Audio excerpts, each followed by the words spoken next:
Good afternoon from Ann Arbor, Michigan, to everyone, wherever you are, zooming in for this virtual event. I would like to welcome you to the first of our fall 2021 series on translation for the community, which is part of a Mellon-funded Sawyer seminar in the Department of Comparative Literature at the University of Michigan on sites of translation in the multilingual Midwest. I am Jopi Prins, and I am delighted to introduce today's keynote event to kick off the 10th annual Translate-a-thon, hosted by the Language Resource Center at the University of Michigan. A Translate-a-thon, in case you were wondering, is a short, intense, community-driven translation marathon where volunteers interested in translation come together to translate materials for the benefit of our local, national, and international community. The annual Translate-a-thon also creates a sense of community among translators. We encourage multilingual community members of all ages to participate in this annual event, including current students and alums, faculty and staff, teachers and students from local high schools, prospective transfer students, professional translators, and other interested parties. So welcome. The Translate-a-thon will begin at 5:30 p.m. today with an introduction via Zoom. I want to do a special shout out loud to Julie Evershed, director of the LRC, and her entire staff who have been working around the clock this week to run the Translate-a-thon for the first time as a hybrid event. Since you have chosen translation and migration as one of our central themes this year, one of the projects we are highlighting is Freedom House in Detroit, which provides support for asylum seekers who speak many languages from all over the world. Through volunteering opportunities and service learning courses, a good number of students have already worked as translators for Freedom House. One of them is Emmanuel Orozco Castellanos, who recently transferred from Henry Ford Community College to UMichigan and will himself be participating in the Translate-a-thon. This summer, he conducted a series of interviews with student translators for Freedom House in a video that we will screen at the welcome event at 5:30. Emmanuel has also written his own story about coming from Mexico to the United States, which is included in a new website we have launched called Translating Michigan: Stories of Multilingualism and Migration. All these projects, the Translate-a-thon, the Mellon-Sawyer Seminar Series, the website on Translating Michigan, are part of a decade of translation initiatives that COMPLIT has been promoting at Michigan as a public university that continues to be committed to teaching many languages, a university with many multilingual students and faculty, a university within a multilingual region of the Midwest, and a university that is dedicated to community engagement, collaboration with colleagues at other schools in the Midwest, and both regional and international outreach.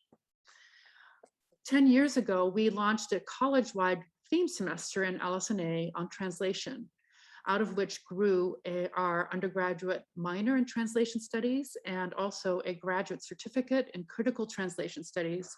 And we have been developing courses across different departments related to translation, including a course by my colleague in comparative literature, Professor William Stroebel, who is teaching a class called Translating World Literatures on Translation and Migration. Thanks to Will Stroebel for leading the conversation with Karla. All right, thank you so much, Jopi. I'm going to start the conversation, but first I'd like to introduce Karla a little bit. So Karla Cornejo Villavicencio is an acclaimed writer and a finalist for the National Book Award.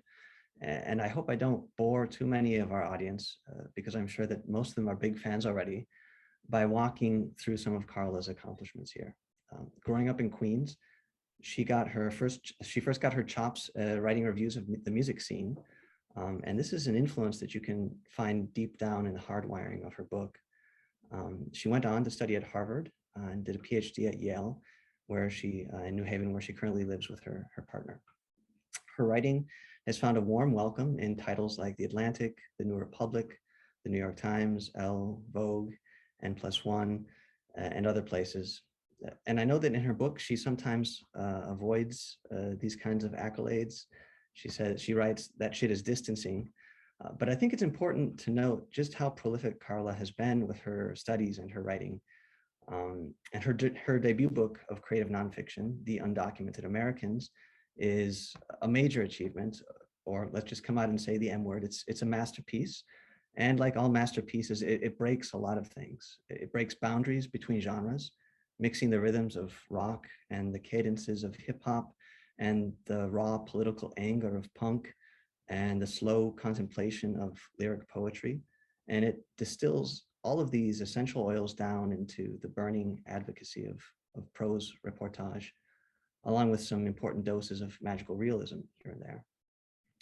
The Undocumented Americans also breaks the mold of representation traditionally deployed by liberal white Americans and liberal media, who tend to elevate the gifted dreamers of DACA into poster children above a faceless, nameless mass of low-wage workers. Karla's book is tired of tropes, and it has no intention of repeating them. So it gives center stage not to posters or poster children, but to day laborers, cleaners, construction workers, factory hands, deliverymen, dishwashers, and dog walkers. And they take center stage and they tell their stories through her pen, not as stereotypes or as objects of pity, but as complex humans actively sorting through the trauma of an oppressive system that's been built and is sustained by their exploitation and terrorization, and importantly, by their invisibility. Karla's book breaks through this invisibility and through the taboos of representation. And in doing so, it calls on its readers to break the system. It's time to fuck some shit up, as she writes in the introduction. There's been a lot of great praise, and all of it well-deserved, for this book. But to my knowledge, very little has been said about another aspect of Karla's work. And I mean here, of course, her translation. So to kick off the larger two-day event on our community-based and community-focused translation, we wanted to sit down today just to talk a little bit with Karla about how she views the methods and the roles of translation in both the book and the work that went into making it. So maybe this is the off-road that I can take to get the conversation started, Karla. How do you see the roles, the methods, and the uses of translation lurking both, beside and inside, and also behind the pages of your book? There's a moment in the beginning where you contrast your translation method with journalism, and I'm wondering how you see translation working both in the prep work before the book and then in the book itself, in the prose, and whether there's a term or some kind of concept you'd use to describe your translation style. Well, hi everyone, and thank you for inviting me. I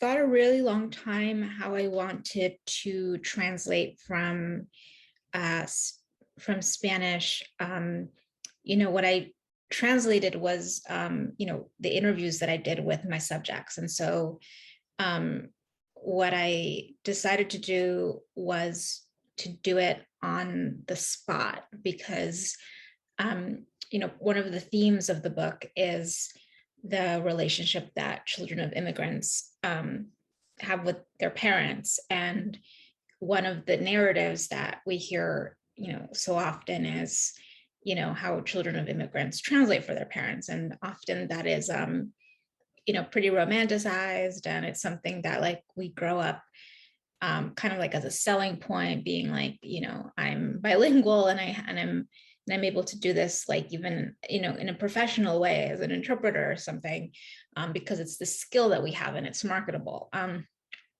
But, we grow up doing it sometimes in really high stakes situations, like at the doctor's office or in parent teacher conferences where we're talking about ourselves, or in negotiations, financial transactions, and, really high stakes situations. And sometimes like we don't have all the words. And, I grew up in New York. And so the kind of Spanish that I speak is influenced by so many different, the Spanishes of so many different nationalities also, right? My family is Ecuadorian, but Puerto Rican Spanish is so important in New York, and Mexican Spanish is all around us, and especially on television. So, I I was so aware of that. And so I thought it was so important to kind of replicate that relationship, like that filial relationship with translation, by doing it on the spot. And I didn't always do that because sometimes the story was too sensitive, or sometimes I wanted to get, I wanted to get the exact words in Spanish down so that I could think about, be a little bit more deliberate with the words I wanted to use in English. But I think a lot of times I would, somebody would say something to me in Spanish, and I took notes by hand and I would translate in English, while they were speaking. So I did that sometimes. I would translate, immediately, as if though I was, translating to an for my parents, and I think what that accomplished was it put me in the role of a child who was trying to advocate for the subjects, was trying to protect the subject, and who was also trying to tell their story to people that I thought could do something for them, which is, a dynamic that I felt growing up. Yeah, that's really important. We hadn't talked about that in our class. Basically, it seems like you're kind of replicating this advocacy on a much larger scale that you've been forced, or basically asked to perform since childhood. And so that kind of speaks also to this question of audience, that your translation is essentially just exploding on a much larger scale, the kind of language brokerage that you've been asked to do since a very young child. One interesting thing that in my class, we start off by thinking about simultaneous translation for asylum seekers, and then we go ahead and we ask the students to do a little experiment and to interview someone in the non-English language, and they have to decide what are the note-taking strategies they want to take, and a lot of them end up translating on the spot on their paper.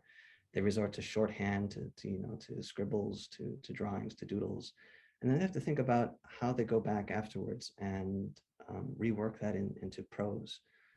And from the first week where we're thinking about official settings like adjudicating asylum procedures, to later weeks where we're thinking about poetry or creative nonfiction, we start to get them thinking about, well, what are the lines between these two genres of translation, and how could my oral interviews take certain things, for example,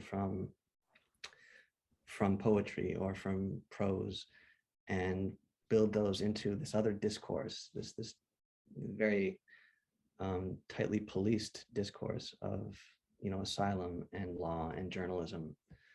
And how can we maybe try to break open those other discourses and introduce things like trauma narrative or poetry or aesthetics into legal or journalistic or public media frameworks. Do you have any thoughts about how your book is kind of performing that kind of translation or boundary breaking? Well, I wanted to, the only translator that I knew at the top of my head throughout my life was Edith Grossman, right? Because she translated all of Garcia Marquez's works, and I think some, if not all, of Mario Vargas Llosa's stuff. And I had done some comparisons, because while I'm a native speaker in Spanish, and I am fluent, and I can read and write and all of that, I'm a writer in English, and my literary appreciation, my artistic appreciation of language is in English. So when I have read Garcia Marquez, I prefer to read him in English, because that's when I can appreciate, I'm sorry, my stomach was grumbling.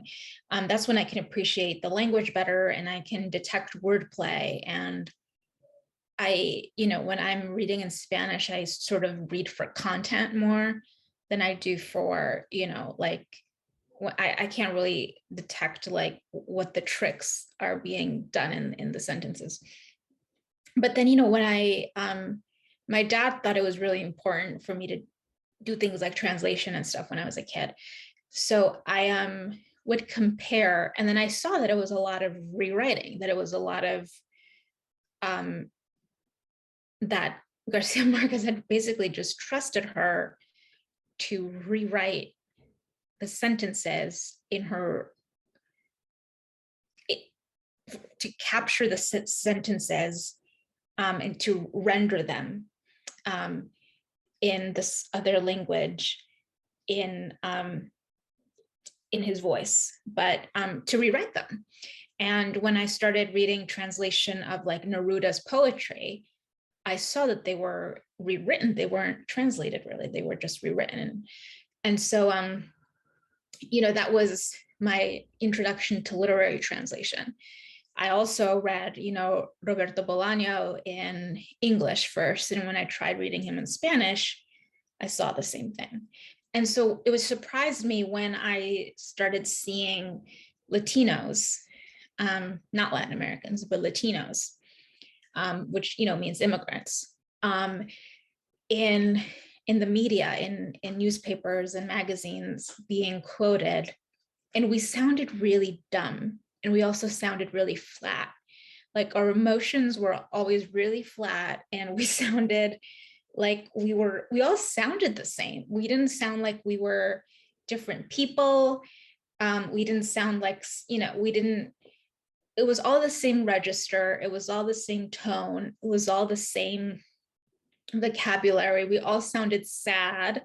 We all had like a vaguely, like kind of theological inflection. And I thought like there's something going on with the translation here.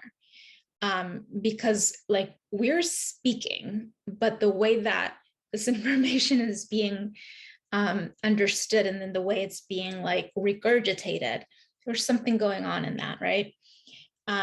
Because when you look at Spanish TV and people are being interviewed like on the street for no reason at all, right? When there's like, it's raining outside and they interview people on the street and they're like, what do you think about the fact that it's raining?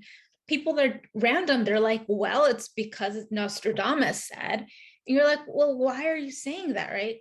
But when you read us in print, it's like, they're like, it's not only the choice of what to translate, but there's a flattening. And so I was like, well, whatever's going on in journalism, they seem to be doing like a one-to-one like transliteration, where they don't understand like the variation in like the Spanish of different nationalities, and they don't understand, they're not doing like contextualizing. And I made a deliberate choice to, like you said, to translate the way that like a poet would. So I realized that, when you're writing in Microsoft Word and you want to be fancy, and then you right click and you're trying to find a synonym and it gives you like 6 words, like that's what I found is like you have like so many different options when you're translating for how you can translate a word, and so much depends on context and subtext and what you think a person's education level is, and what you think a person means, and what emotions you read on their face. And if you decide to do the translation in an artful way, because you see the person is like you, and you think that they deserve to sound the same way that you would want to sound, you can translate what they're saying in a factually correct way, but make them sound humane and make them sound dignified. And I felt like so much of like what you're saying is like, if you translate things that would affect someone's, livelihood or ability to be respected or to have their humanity respected, you don't want to make them sound like they speak like a 5-year-old, because that affects the way that their humanity is understood. So, you know, I'm not a journalist, and I'm not someone who translates in any environment that is, you know, subject to like legal jurisdiction, right? But I think it's important to understand that there is so much choice involved in how you translate. Yeah, that's a great answer. And I think we can, I mean, even if you kind of step away from any pronouncements on, you know, the field of journalism or legal settings, I think that those fields have a lot to learn in terms of opening themselves up to the discourses that creative nonfiction or, you know, that literature can teach them in terms of the human experience and what counts as a proper narrative before a judge in terms of whether a person belongs here or not, or what counts as proper discourse in a mainstream newspaper.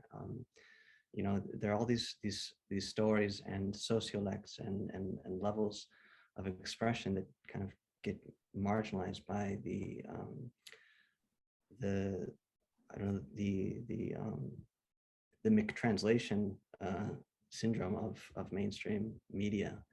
And I think your book just teaches us, if we're willing to listen and learn how to not just kind of give a voice to people, but to let them choose what voice they want in detailed 3-dimensional ways. And I think that, you know, the translation methods that you're exploring here are so rich, not just for literature, but for other fields, if they just, you know, sit up and take notice. Because, you know, so much of the legal discourse on where people belong or not is predetermined by a very specific set of guidelines about, you know, what counts as a narrative for asylum seekers, or what counts as a proper narrative for that's fit to print in the echo chamber of, you know, the big names. So yeah, I think we have a lot to learn from your process. I'm wondering then, do you see as there's multiple moments in the book where you talk about you see your job as to tell their stories, and essentially to shed light on things that have been rendered invisible by mainstream Anglophone discourse. How do you see translation functioning both inwardly for the community itself, and then outwardly towards this other audience, the kind of white liberal mainstream media audience? You know, translation in the book, and also in general, how I've approached writing about immigrants, but also, you know, translation outside of language, and, you know, broadened a little bit to just vernacular. And, you know, I try to make things that are on the margins, or that are, you know, in the shadows, right, accessible to people if they want to look, right? So, you know, there's the Spanish that Latinos speak, the Spanish that undocumented people speak. There's the way that I'm on the autism spectrum, and it's like the way that I process information and that I view social interactions, the way that I experience the world as someone who's, you know, struggled with mental illness and depression, the way that I've described the relationship of children, you know, the relationship of children of immigrants with their parents, the things that I have access to, right? The languages and experiences that I have access to. I do try to make those visible to outsiders if they want to see them, because I do believe that a lot of outsiders have the power to make the lives of those on the margins easier. But it is primarily my focus to make, you know, to make it easier for those of us who live in these spaces to move through our worlds by having art that that speaks to us, right? That I feel like there is plenty of representation of those communities that I've described, but not all of it. But so much of it is sanitized. So much of it is so corporatized. So much of it is propaganda. So much of it is created to be inspirational and is devoid of the humanity that I personally feel like I look for in art in order to keep going. So, so much of it is translation. One, you want to have the art be like specific enough for people on the inside to say like, I can see myself in this, but also you want it to be, something for outsiders to say, I understand now, right? So it's both like a specificity and a universality, which I think all good art has. And I think, in translation, you want it to, of the language, I want it to sound authentic to Spanish speakers. I'm not doing anything like, I am doing something that's, artful and on a whole avant-garde, but I don't want anyone to be like, the way people reacted to like, when Dawson's Creek came out, people were like, teenagers don't talk like that, right? I don't want anyone to be like, okay, that is too far. I've never heard, an Ecuadorian man talk like that. Like, I don't want it to sound like that. And I don't want it to sort of be like, I'm editing people, to be like, now she's trying to say, undocumented immigrants are not allowed to have, just a primary school education. Now they're all going to talk like they're PhDs. That is not what I'm trying to do either. You want it to be recognizable to the community, and you want it to also do something radical so that people who are outsiders are made uncomfortable a little bit. Yeah, and that goes back again to this idea that you've kind of been forced from a young age into this kind of relationship of brokering for the community and for professionals like doctors and bankers and all these service providers. And it speaks again to this larger societal power dynamic that kind of dictates on a certain level the back and forth nature of the translation. But some of my students were also picking up on what you just talked about, this idea that it's also for the community and for building a larger community that they noted as you moved after the first couple chapters out of the geographic Northeast and you moved across the United States. And some of my students were thinking, well, maybe part of the translation project is bound up in this idea of bringing these different experiences of undocumented people into dialogue with each other and letting some of them see the experiences that they might have had in Miami, for example, how they might speak to or differ from experiences of people in Cleveland or in Flint. And so that they were kind of thinking about the translation project also as this way of bringing a larger internal dialogue and building a larger coalition across the United States. Did you find in your travels that you were having to do any literal or figurative translation work from your own sense of what it meant to speak Spanish or be a part of this Latinx community in New York vis-a-vis these other communities? And how was that experience difficult or enriching? No, because I think New York prepared me for, and just in terms of having access to so many different kinds of Spanish, in terms of geographic diversity represented. I'm from Queens, New York, which is, I believe, the most geographic zip code in the world. And certainly in terms of Latin American nationalities represented, I feel like I felt very comfortable with a lot of different kinds of Spanish and Spanish slang. And but you know, it was I think I was researching the book when I was like 27, around, you know, my late 20s, and you know, I was speaking to a lot of older folks, and so I was going in as like the age of the dreamers that I was not writing about, and I was writing about the elders, and so it was that where I was going in as someone who was prioritized in this immigration discourse, and I was talking to people who were largely forgotten and cast aside. So it was not language per se, but we came from sort of we were different subjects in the landscape. Yeah, yeah.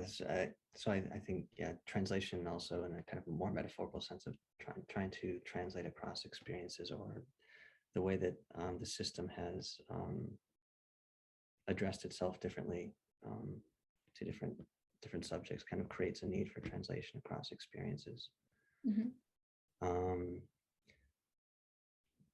Do you want to talk? And also, like, you know, my Spanish is, while in first generation and second generation Spanish, you know, I learned Spanish from church, from my parents, from telenovelas, from Univision, from Telemundo, from New York. And so, you know, there was often the like, or I would say words like that are just uniquely like Latino New York Spanish, where I would be like, you know, calling the mop a mapo instead of a trapeador, or calling a printer a printer instead of a imprimidora.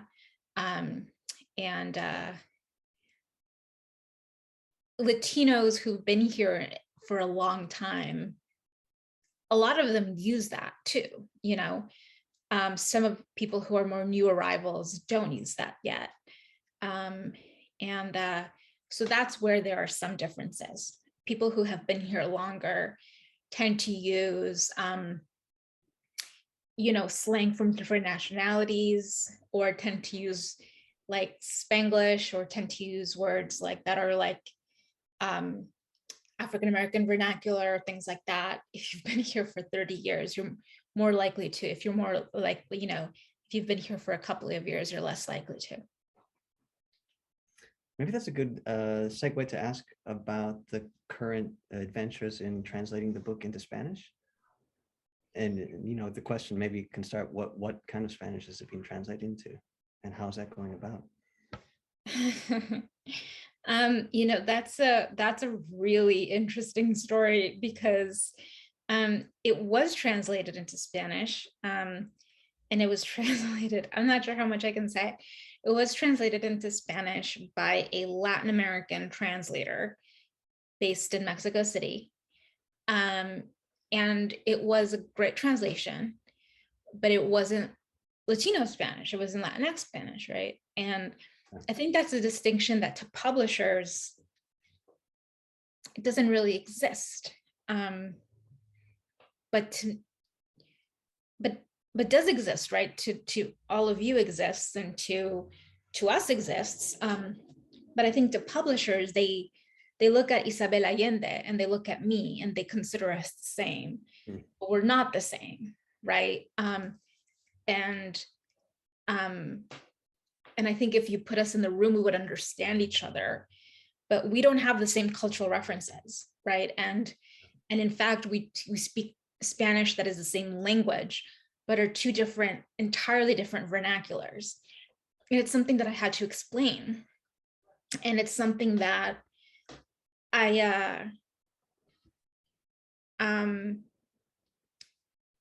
had to explain, like trying to describe what water is to someone who's never seen water, you know, how like Spanish can be different from Spanish.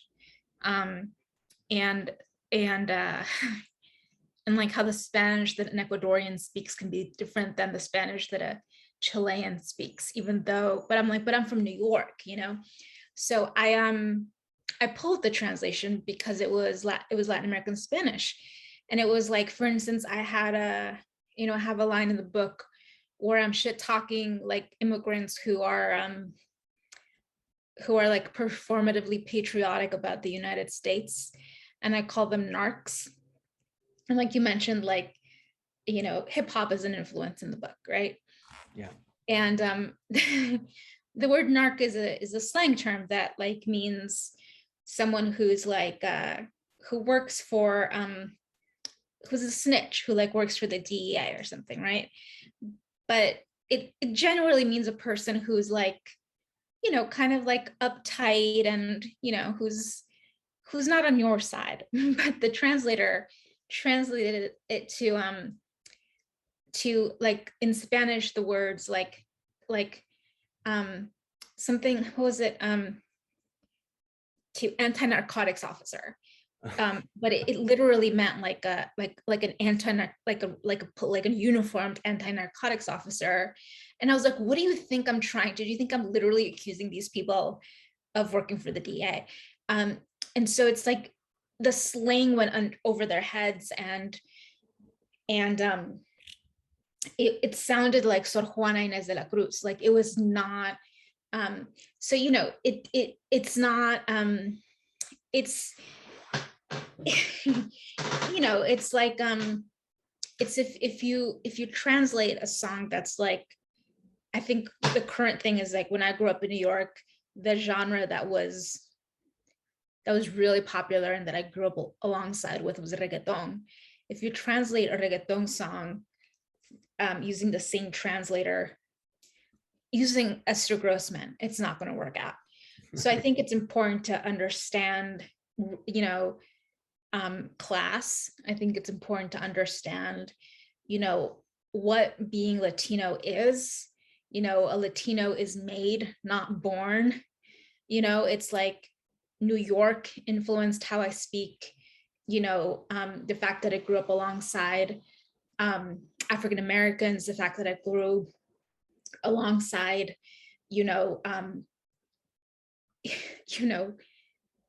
ESL, the fact that I mispronounce words. So all of these things make up the Spanish that I speak. And a person whose Spanish, is influenced by the Real Academia is not going to be able to translate that. So I think migration has changed the languages of so many cultures. Diaspora has changed the language of so many cultures. And I think any translation that takes into consideration migration and diaspora is going to be a translation that is going to be, all the richer for it. That's a really great story, and it also makes you think about, what are the goals of that translation? Do you want the book to kind of accommodate itself to the Latin American languages and cultures, or do you want them to kind of take a step and take a breath and learn this other rich Spanish that's out there, and it's as you said, not being born but being made day by day on the streets of North America. So do you have any updates on what's going on with the translation? Is it in the works now? One that is and more I don't know, faithfully more closely in dialogue with Latino Spanish? We're working on it. But I have my eye on a couple of translators that have done good work that I like, that are Latinx. But I'm working on it. I mean, so much of this, sometimes you think that it's like the fault of artists, right? And it's so much of it has to do with power. Like I was lucky enough that my editor supported me when I pulled the translation, because it's expensive to pull a translation. And I was undocumented and a young woman and a brown woman and a first-time writer. And you can count the number of like Latina writers on one hand, right? You don't really have the power to pull a translation. So the fact that my editor backed me up on this, and he believed me when I said that I felt strongly about this, you know, he probably doesn't even remember that he did that. But that the fact that this translation was not published, and that the translation that will be published is going to be done by a Latinx translator in Latinx Spanish, is going to be so significant for Latinx literature. You know, that is what is important. It's for artists to be supported by people who have this kind of power, right? And my editor is a Black man, and he's one of few Black men. He's the only Black man I know who has, you know, his role and his kind of power in the industry. And the fact that he's willing to yield it to protect me in this way, in this creative way, I mean, that's hugely important, which is one of the reasons why we need this kind of diversity and this kind of, you know, his power shielded me. And now I'm able to say, I need this, right? And that is going to help the next person to say, I don't want this translation in this kind of classist colonial language. I want, you know, make another demand. That is, you know, that is how a canon is born, right? Because I, you know, consider this book to be part of the emerging canon of immigrant literature in the United States. And, you know, an immigrant canon that isn't, you know, like just about patriotism and just about becoming a citizen and just about how you miss the homeland, but that is made by, you know, the second generation and children of immigrants who are exploring and trying things with genre. And, you know, there are other writers. There's Jenny Zhang, there's Marcelo Hernandez Castillo, there's Ocean Vuong. And we're trying to do something interesting, but we do need powerful players to back up our creative choices, right? So I am really grateful to my editor for supporting me on this.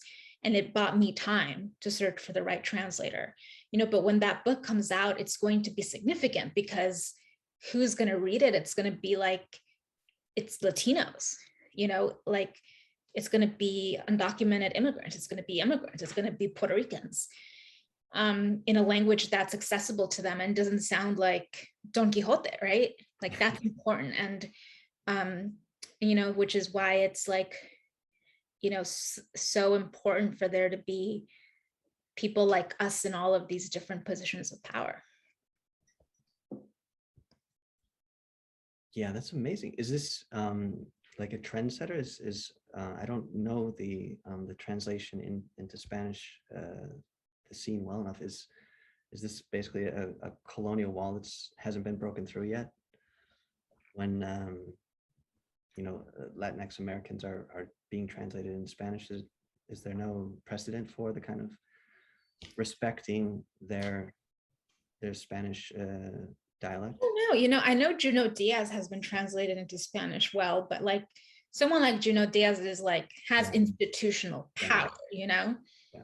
I don't know about, and also cares so much about the integrity of the language being respected and its street language. Again, like so much of Latinx literature, again, because of institutional power and what is commercially viable, kind of does sound like Isabel Allende.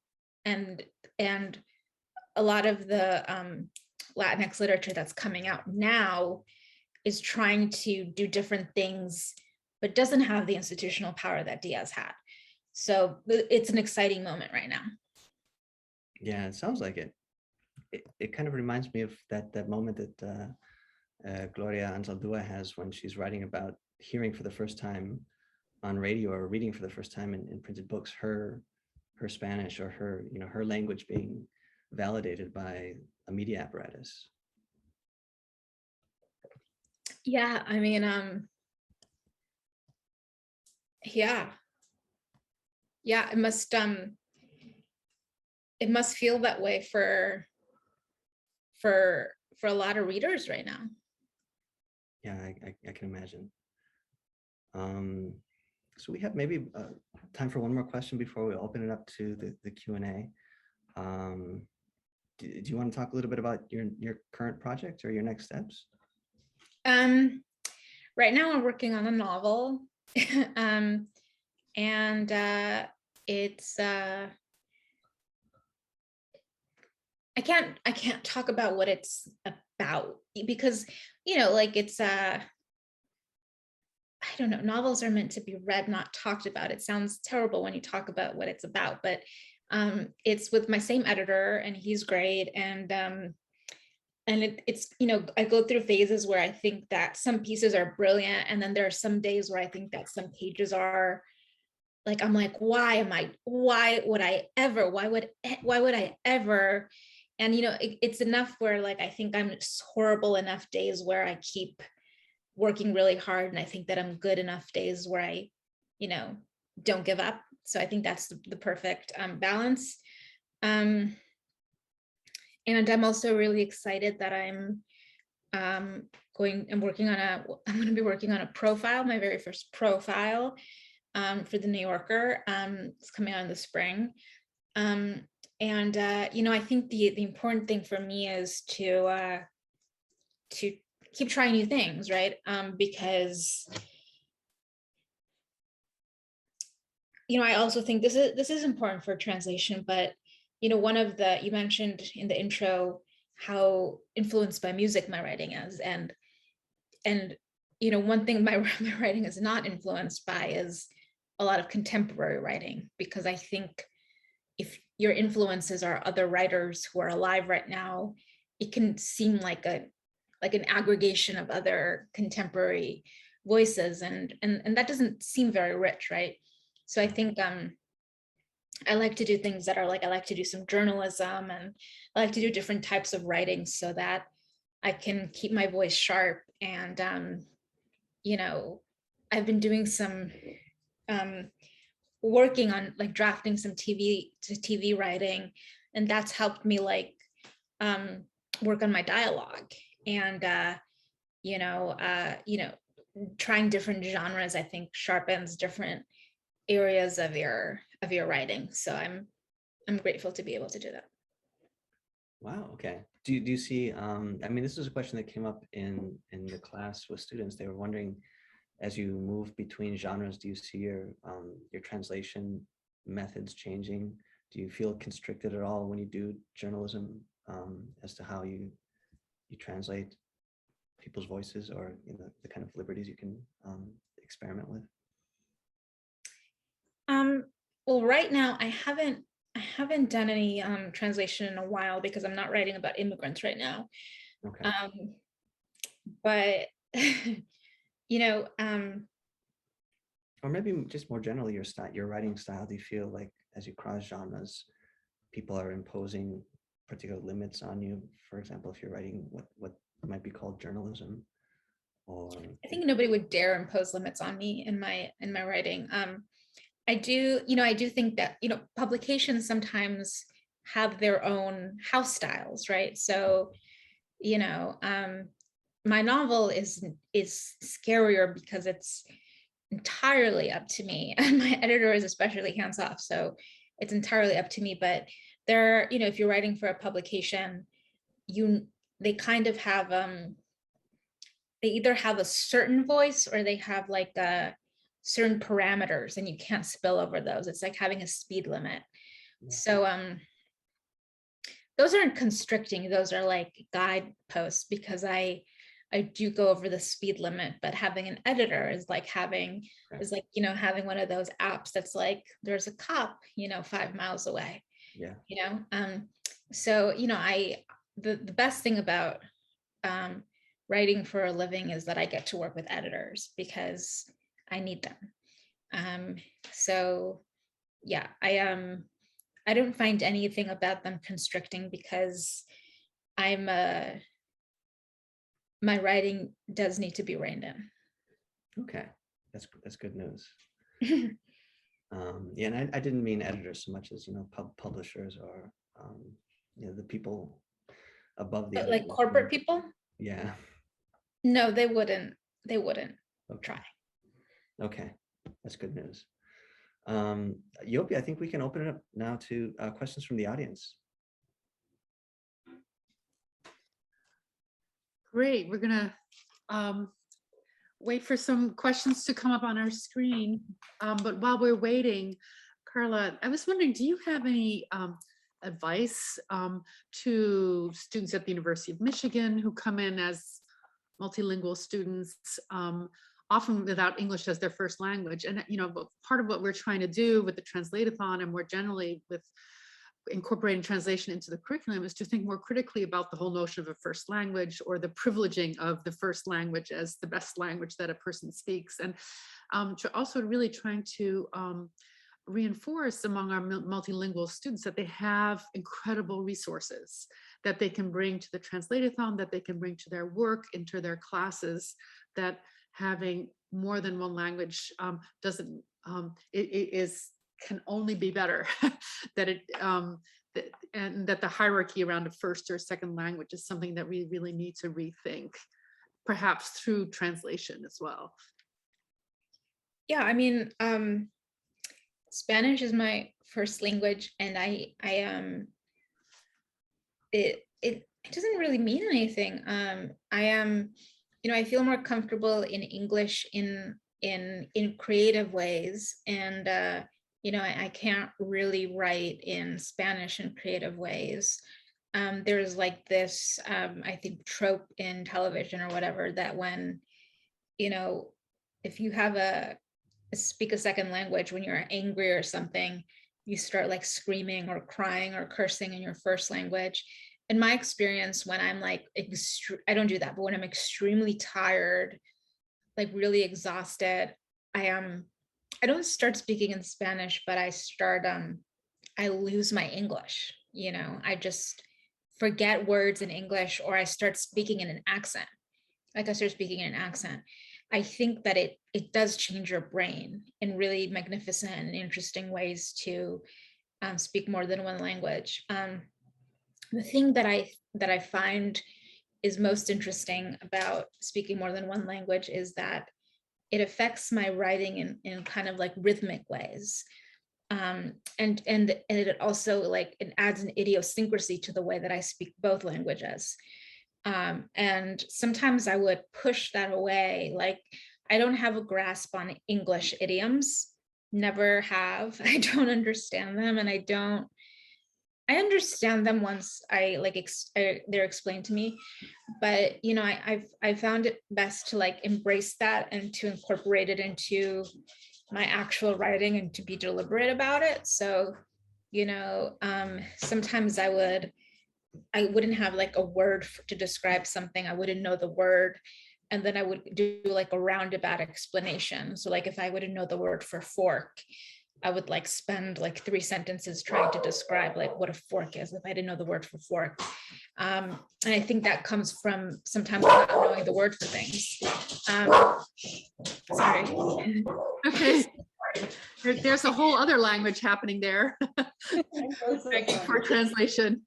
But, you know, if you think about that, if you add that to, you know, your writing, that is taking your reader through a really authentic journey of expression, which is like, and then there's this, it's called circumlocution, right? You're describing around something. So, you know, whatever brain patterns you go into that happen as a result of speaking more than one language, I think you should lean into them and think of how to, you know, make that intentional in your writing. Thank you. I have a question from Lola Yang, who's one of the students in Will's class, who says, thank you so much for this generative conversation. I'm from Will's class and was wondering for Karla, how do you feel about the fictional aspects of your book where you included imagined anecdotes of the undocumented? Why did you make that choice, and do you consider it an unconventional method in translation? Yeah, I included it because, you know, sometimes I knew it was unconventional in the United States. And I knew it was unconventional in the sense that like everything is supposed to have like a pretty straightforward genre. And it was like, well, is this fiction or nonfiction? And it's like, well, it's literary journalism, and that's not really, a straightforward genre. But in Latin America, there's just much more of a playful sense of genre. And then there's like a kind of writing called a testimonio, which in countries that were ravaged by civil war and by the violence of Latin America, it was just a mix of journalism and magical realism and memoir and reportage. And some communities, especially like indigenous communities, found it really effective at telling like stories of like collective trauma. And so it was sort of like an homage to that. And I also think, if you speak more than one language, you're likely, from one or more different cultures. And well, we're all from one culture at least, right? But I think it's just cool to explore what different genres have reflected the lived realities of different people. And you realize that genres aren't just like in literary vacuums, but are often the result of political realities. And so I was like, well, I wrote this during the Trump years, and I was like, well, I felt like the genres that existed in obvious ways to me were not the answers to what I was looking for. That's really interesting. Here's another question from Aaron Coleman, who's our postdoc in critical translation studies. His question is, can you say a bit more about the role of care and empathy in your translation process? And also, did your process of translating people's language and experiences change over the course of creating the book? Yeah, I mean, I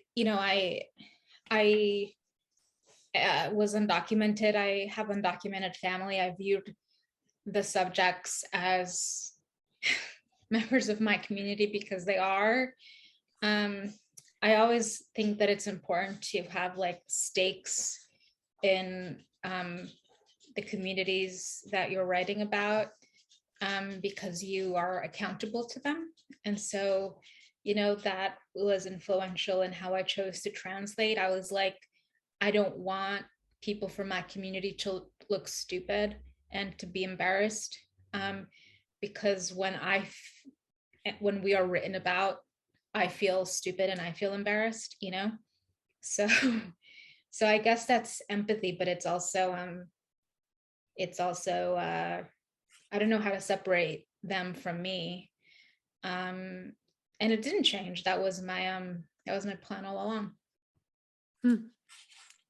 Also, I mean, it's also like a looking outward is also a claim on dignity, right? That you've been denied. Here's an interesting question from an anonymous attendee who was thinking about your book being translated from English back into Spanish and was wondering, do you think anything is lost by having the book translated from English to Spanish rather than having the interviewee's words included directly? No, because I wrote the book in English, right? It would be jarring if my words were in English and then their words would be in Spanish, just like from a practical sense, like to read from English to Spanish, it would be jarring. And also that's not how I intended it. I intended it all to be in one language. Here's a question from Bella Angel Hoyt. When you translate, in order to get the subtext, the intention, the meaning behind the words, what do you do to visualize, to bring to life the voices of people whose interviews you are translating? Would you look at their photos of their families, or imagine what they look like in your mind's eye? Would you listen to their favorite music, anything else? That's a good question. When I would take notes, although I would change their physical description in the book so they couldn't be personally identifiable, I would keep something, that was true to them, right? So like there's a character that I describe in the book as having like a gold necklace in the shape of a salamander. It wasn't a salamander. She did have a gold necklace with this absurd animal, right? And so I changed the animal, but it was a crazy necklace, right? So it was stuff like that. But I would, I would describe, I would make notes to myself to just like character sketches, because character sketches, I would be like, there's this one woman I describe as having like the air of like an antique like powder puff that's like perfumed. And so like my mom grew up obviously with a lot of ladies around who sold Avon, and there was these like powdered perfumes. And so I was like, this lady reminds me of like the kind of elegance of this powdered perfume. And so I would jot those things down in a way that would like maybe only make sense to me.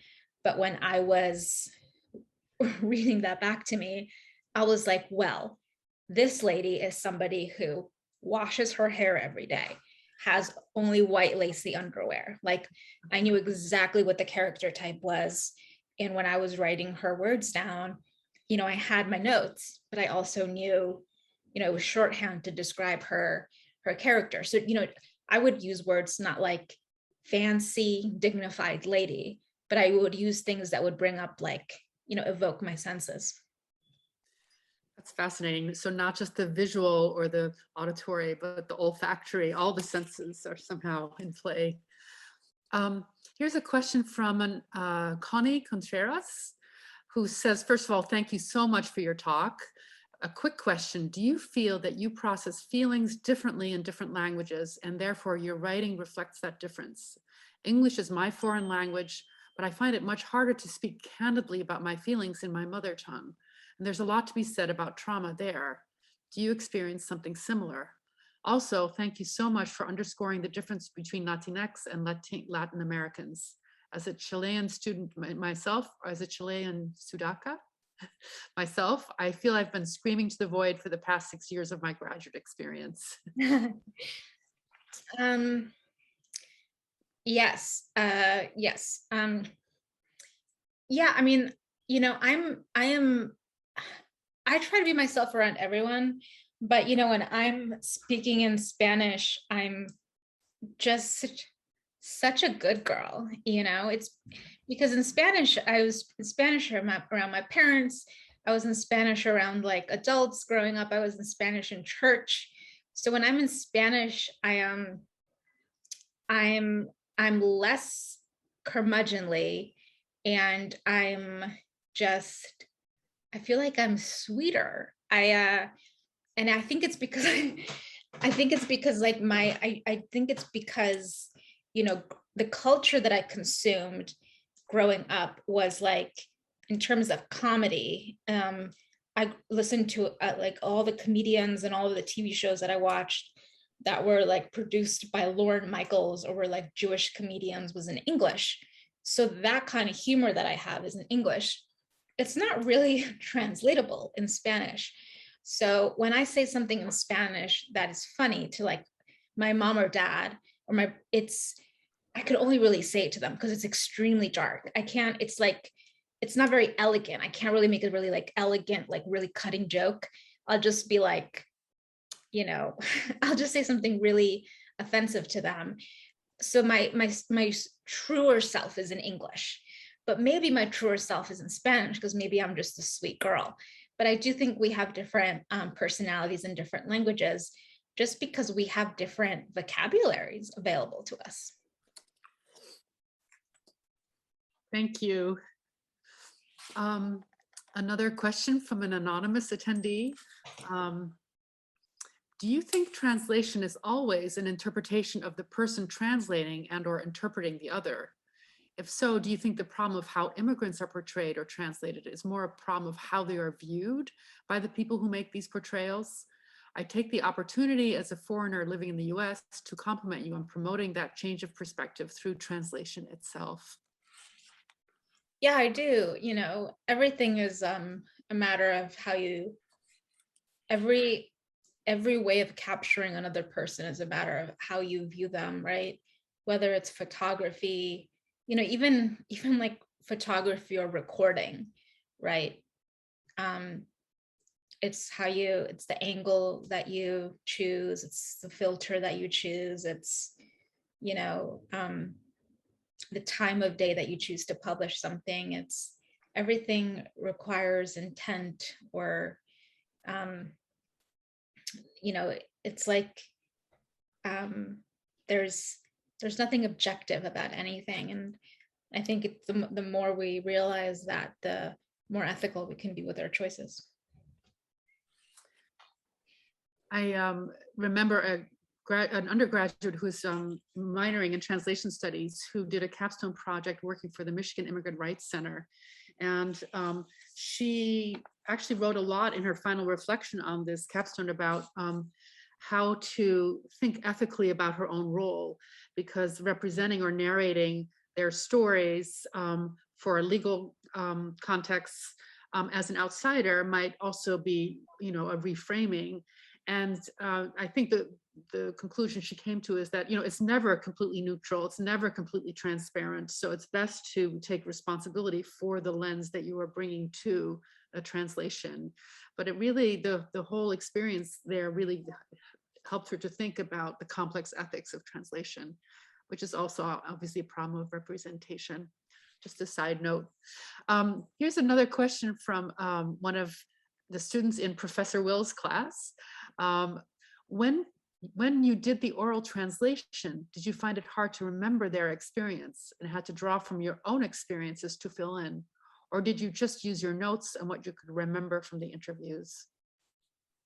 Well, I interviewed everyone more than once, so I did not forget. Also, I didn't interview them about, how do I say, like,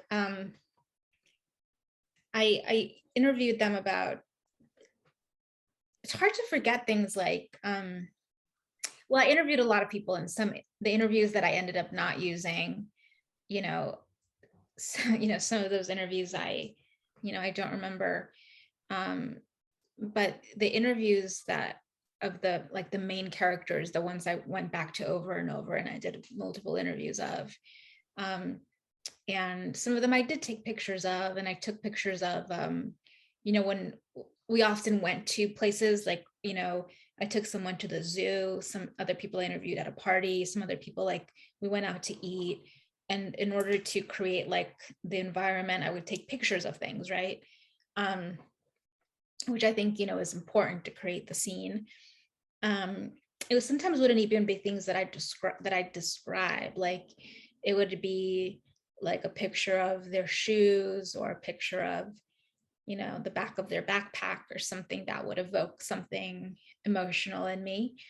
But it's hard to forget people, especially when they share so much of themselves with you. I'm also not somebody who, interviews hundreds of people a year or anything like that. It's they were pretty memorable people, and I often traveled great distances to meet them. So, I didn't really forget. We have time for one more question from an anonymous attendee. You mentioned earlier Borges and how Borges was translated into English, but what do you think about Borges's way of translating literary works himself by basically rewriting them? Borges? Yeah. I don't think I mentioned Borges, but what do I think of him? I don't know.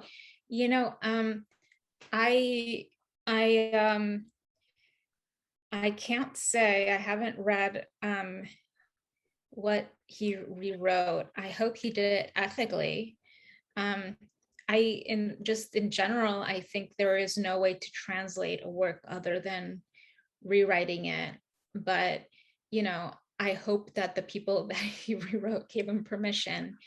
I think that, like, with a lot of translators that you see, I've seen that people have long-standing relationships, and they have really intimate relationships. It's sort of like, now I've learned to develop, and I'm lucky enough to have really close relationships with like my editors, and there's a shorthand with ideas, where I can be like, I'm thinking of this, and they know how I think, and I know how they edit, and we can, speak in a shorthand.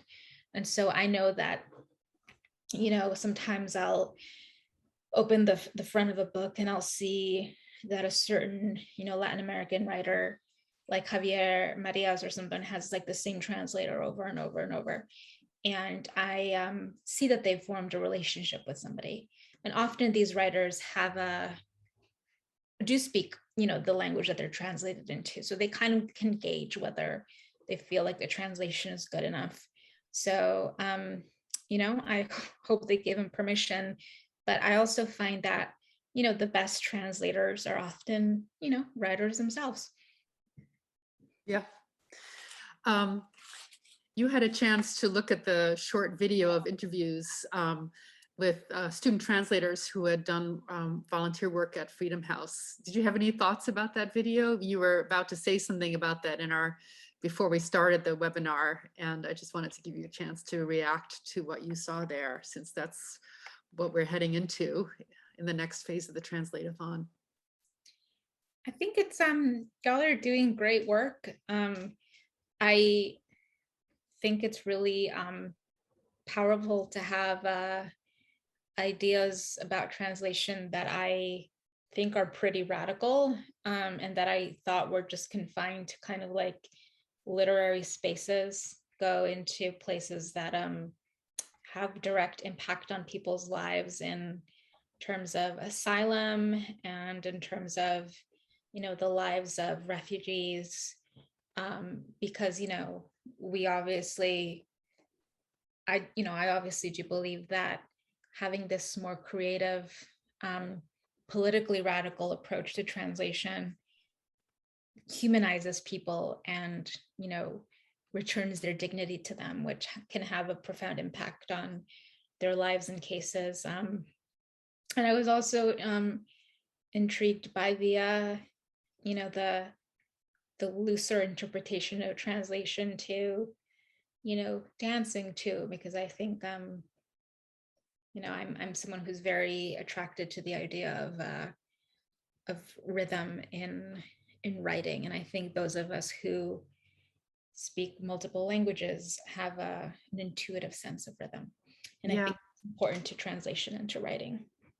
Yeah, that testimony from that translator, that was our first minor in translation studies, and she had done translation for Freedom House, but the documents were confidential, so she couldn't really share those in her capstone. But she was also a choreographer, so she ended up choreographing a dance that she called Testimony, where she kind of used a choreography to kind of express the feeling, the wide range of complex feelings she had in translating these sometimes searing testimonies that were part of, the documents for asylum seekers.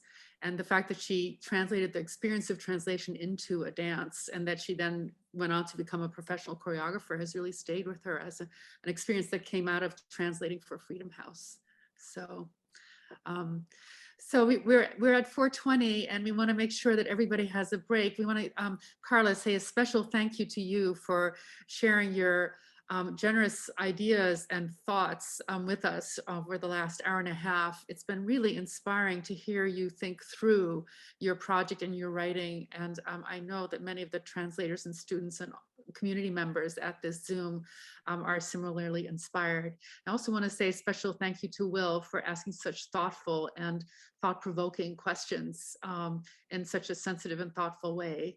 And I hope that everybody who hasn't read this book yet will have a chance to go out and read it. It's available at Literati Bookstore. You can order it there.